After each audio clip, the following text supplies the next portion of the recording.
প্রাক্তন টিএমসি বিধায়কের বাড়ি লক্ষ্য করে বোমা, পানিহাটিতে গভীর রাতে বোমাবাজি। কিন্তু কাদের বিরুদ্ধে অভিযোগ কি জানা যাচ্ছে এখনো পর্যন্ত? সুবীর রয়েছে আমার সঙ্গে। সুবীর, প্রাক্তন টিএমসি বিধায়কের বাড়ি লক্ষ্য করে বোমা ছোড়ার অভিযোগ গভীর রাতে, কাদের বিরুদ্ধে অভিযোগ কি জানা যাচ্ছে এখনো পর্যন্ত?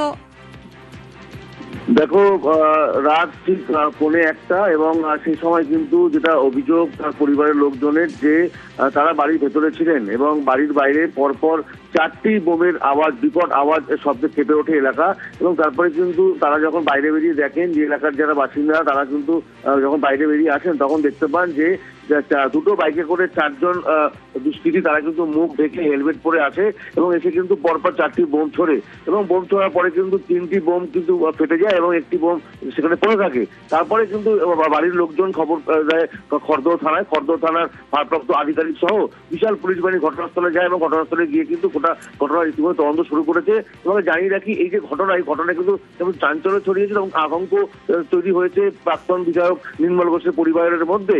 এবং এই যে গোটা এলাকার যে সিসিটিভি ফুটেজ, সেই ফুটেজ কিন্তু খতিয়ে দেখে ইতিমধ্যে কিন্তু দুষ্কৃতীদের খোঁজে তল্লাশি চালিয়েছে খড়দহ থানার পুলিশ। বেশ।